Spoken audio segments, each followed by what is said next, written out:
How's it going, everybody? Just found out that Rafi Devers got traded to the Giants. They could have done it before he hit against the Yankees this weekend, but at least he's out of the division. Nobody happier right now than Garrett Cole. I was on a call with Josh Norris of Baseball America about the top Yankees prospects list that he just authored, and we get into some of the ups and downs of the system, a lot of injuries, some guys doing good, some guys not doing great. I realized at the end that my audio was coming through my AirPods, so it's not as great as this microphone that you're listening to right now, but he does most of the talking anyway. But I just wanted to chime in because, wow, Rafi Devers getting traded.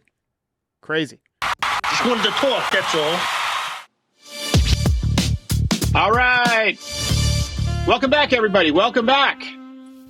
Here today with Josh Norris of Baseball America. And Baseball America just released their top 30 Yankees prospects.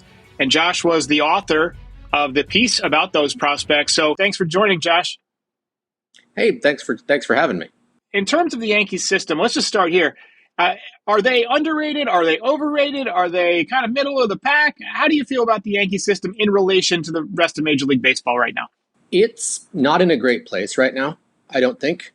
Part of that is because of injuries. You know, the guys like Henry Lalane have been injured for a while now. Some other guys are on the shelf with TJ, Thatcher Hurd, Chase Hampton. I mean, I saw Chase Hampton last year in the FCL, and it wasn't good.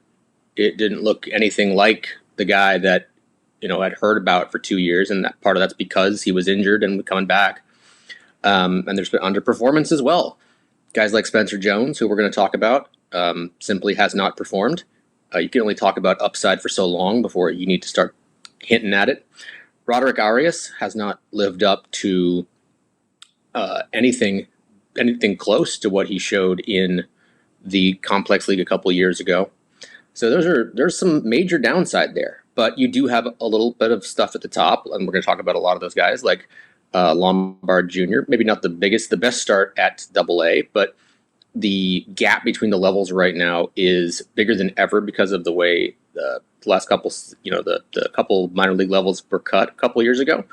Rodriguez-Cruz was a nice gap. We're going to talk about Schlittler a little bit. Bryce Cunningham, I think he's on the shelf right now too, unfortunately.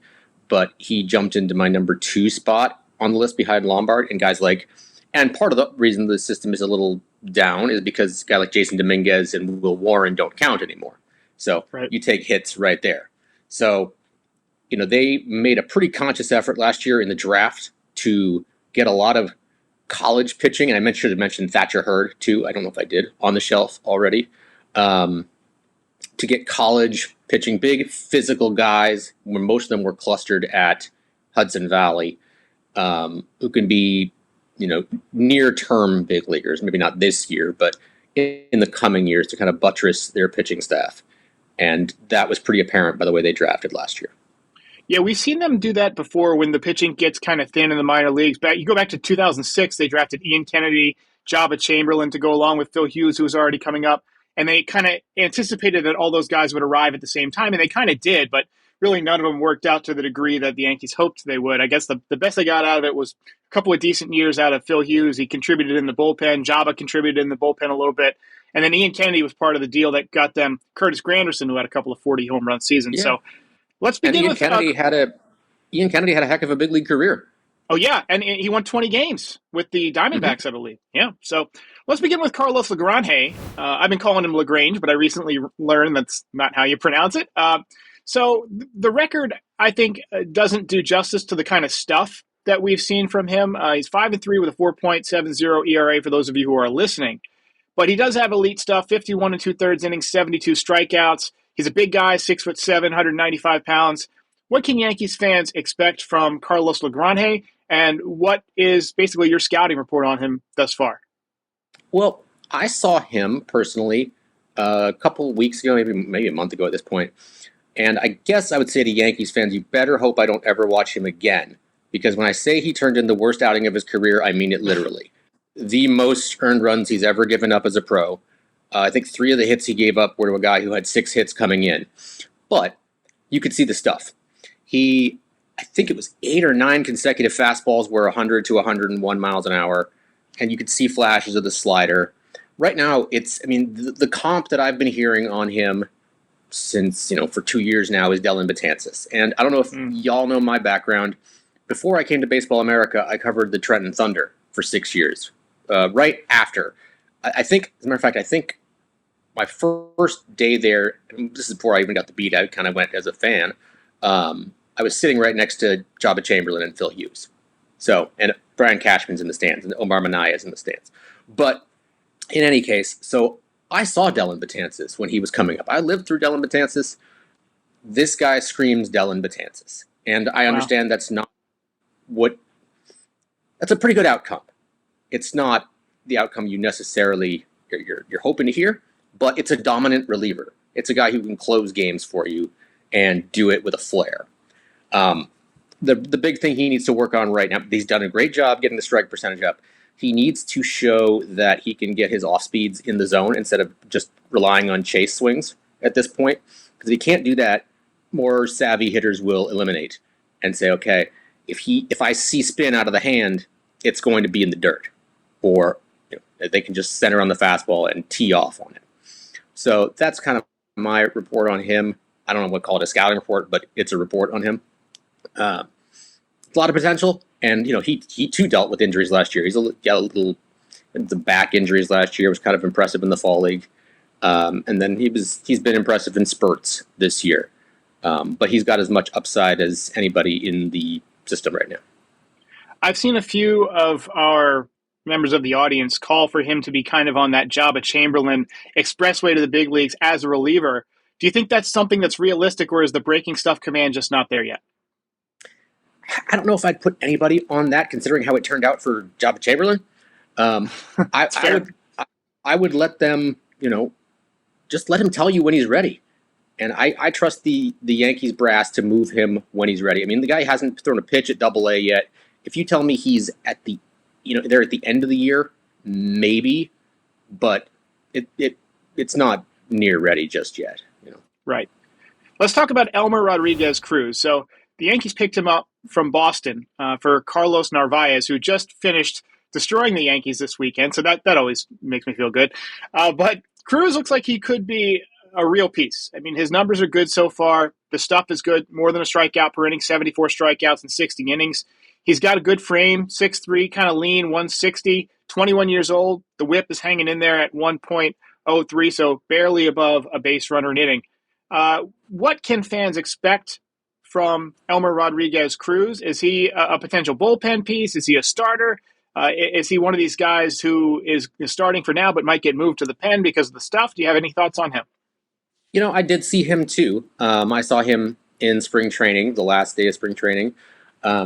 He's really interesting. He started being real interesting last year with the Red Sox too. The year before, you heard about him as a potential guy and it never really got there. But he started clicking up a little bit, as so often happens when these guys get older and they start getting into their adult bodies.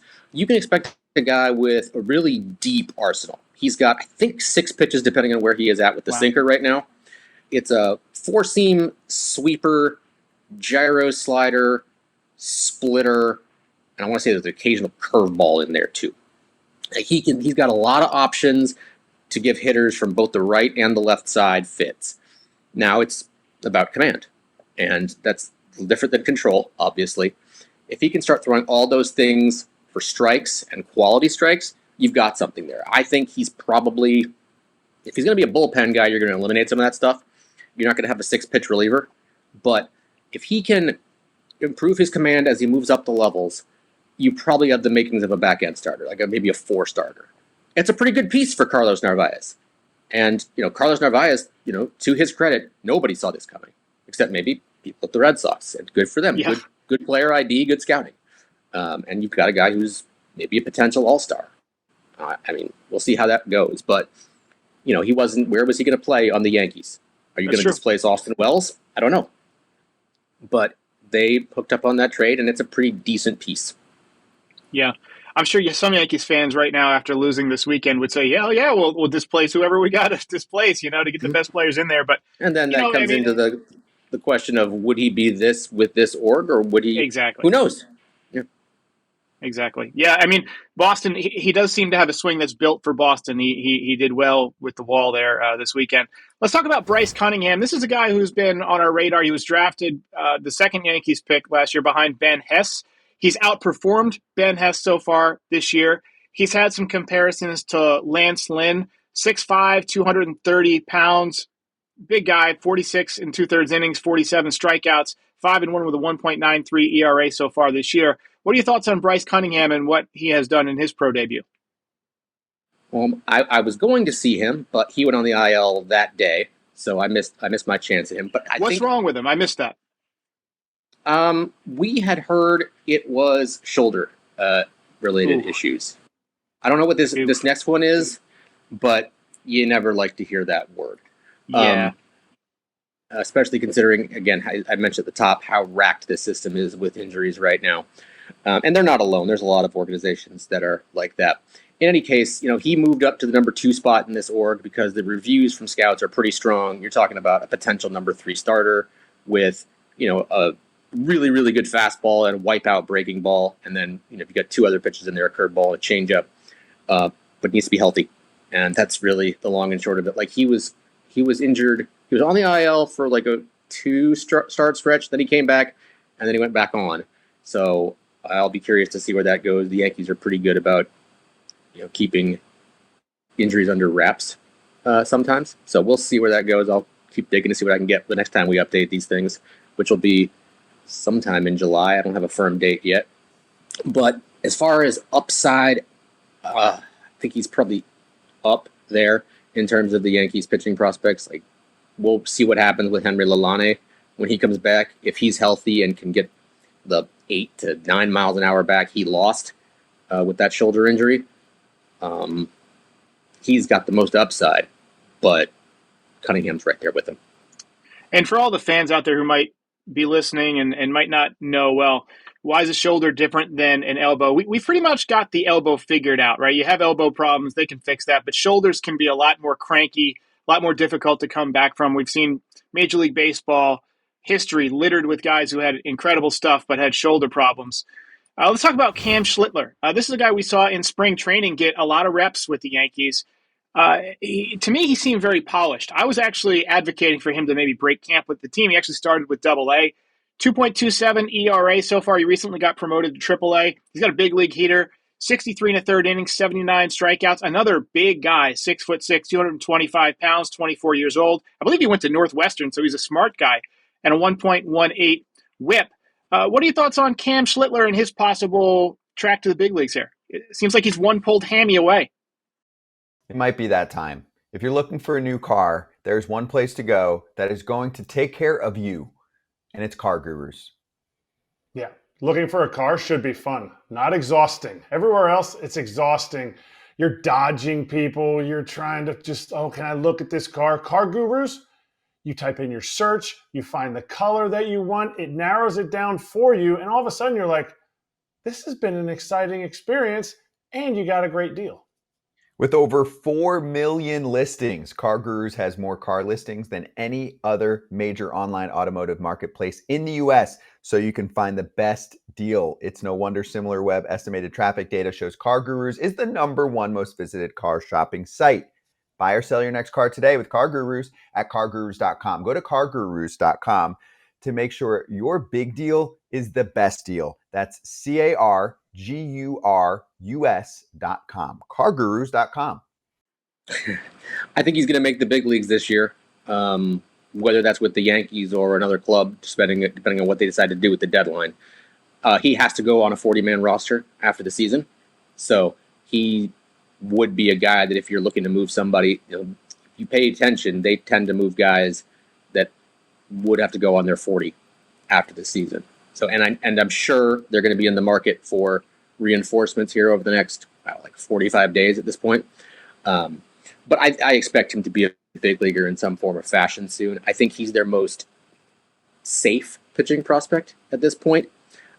He needs to, polish up the finer edges. I'm talking about he added a cutter this year. He needs to, land his slider and curveball to the backdoor side of the plate. He needs to develop more feel with that cutter. but all the ingredients are there to be a guy who fits at the back end of a rotation. Like I said, I think he's the organization's reigning pitcher of the year for what he did last year, and he's one of the more underrated pitching prospects in the minor leagues, quite frankly.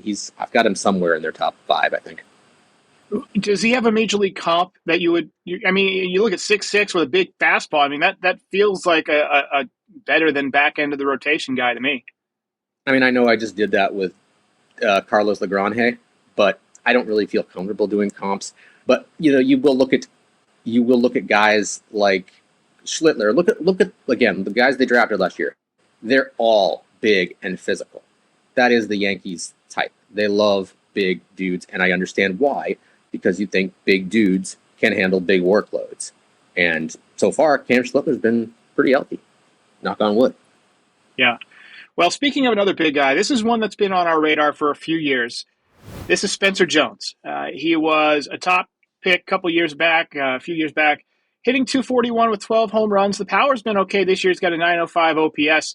But the strikeouts continue to be a major, major problem for him. 59 strikeouts in 141 at-bats so far this year in Double-A. He's repeating Double-A, which is never a good thing. And repeating with a 41% strikeout ratio is an even worse thing. He's 24 years old. You would want someone who's this big of a prospect to have gotten past Double-A by this point. What are your thoughts on Spencer Jones? Do you think he's going to be one of these guys who just doesn't quite make it because he strikes out too much? Yes. Until he figures it out, I don't see a major leaguer in any form or fashion. The upside is there, for sure.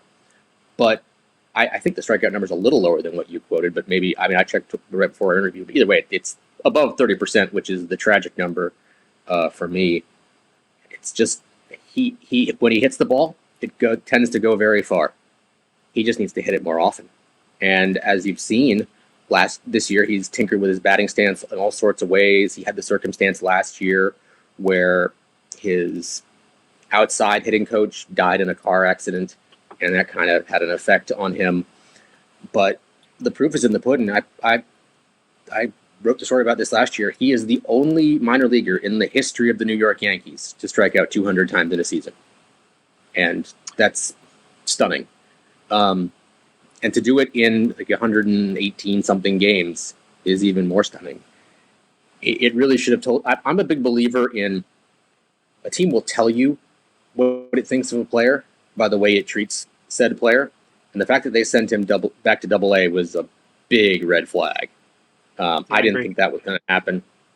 But once he gets, I don't know how it's going to play once he gets to Triple-A and they get to the automatic ball strike system where he can challenge. But I talked to them last year. It wasn't just swing and miss. He was striking out on called third strikes too at an alarming rate. It's a swing decision issue. It's a swing and miss issue. Like, it's there, and there are, I understand, and it's unfair that he was, oh look, Aaron Judge is really tall, and he hits the ball really hard. Well, this guy's also really tall, and he hits the ball really hard. It doesn't work that way. Aaron Judge is an outlier in so many sense of the word. Like, Aaron Judge is a mutant, a freak, and I mean that in the best way. It doesn't always work out for guys like that. Like, I think of a guy like Steven Moya with the Tigers a bunch of years ago, and you're probably asking yourself, who's Steven Moya? Exactly. He had 6'7", I think almost exactly identical listed build, big time, light tower power, just never made enough contact. And, I never say never in this game. There's a lot of late bloomers, but it's not trending in the right direction. So I wish I could say something more positive. When it comes together, it's really pretty and fun, but it hasn't come together for a while. I was talking with Eric Kratz about this because during the offseason, there was a video that went out where Spencer Jones basically tweaked his batting stance, and it was almost the mirror image of Aaron Judge, and that got Yankees fans all excited. And Kratz and I were like, whoa, hold up. There's more than just copying a stance to being a good hitter, right? Otherwise, Mr. Swingman, who's on Instagram hitting all those home runs with different batting stances, would have a Juan Soto level contract, right? It's swing decisions, it's confidence at the plate, it's going to the plate with a plan and knowing what you're going to do. It's knowing when to hit and when to take. It's all that stuff. So let's hope that he puts it together. I saw the same video, and I'll give you a couple other examples here. There's a guy named Ryan Castellani with at the time, the Rockies. His delivery is identical to Max Scherzer. There's a lefty in the Cleveland system named Will Dion. His delivery is identical to Clayton Kershaw. I can tell you right now, those gentlemen are not Max Scherzer and Clayton Kershaw Part 2. It's more than just copying the batting stance. If it were that easy, I think there'd be a lot of guys on a lot of sand lots who, were superstars. Yeah. Well, I do want to end on a positive note. We do have a really good prospect who has kind of taken a quick step forward this year, and that is George Lombard Jr. Now, the stats aren't overwhelming, but like you said a minute ago, the organization will tell you what they think of somebody, and they promoted him pretty quickly this year. They gave him a lot of playing time in spring training, and he looked good, hitting .256 this year with a couple of home runs, but he's been an elite defender at shortstop, .340 on-base percentage, 20 years old, got a .777 OPS. Hey, it's jackpot there. But what are your thoughts on George Lombard Jr. so far this year? I mean, I think if you know the stuff I've written this year, I wrote 100 guys who impressed on the backfields and some of the big fields in spring training this year. He was probably the loudest name coming out of Florida. I mean, you had guys saying things like, I really hope Anthony Volpe is renting and didn't buy, basically.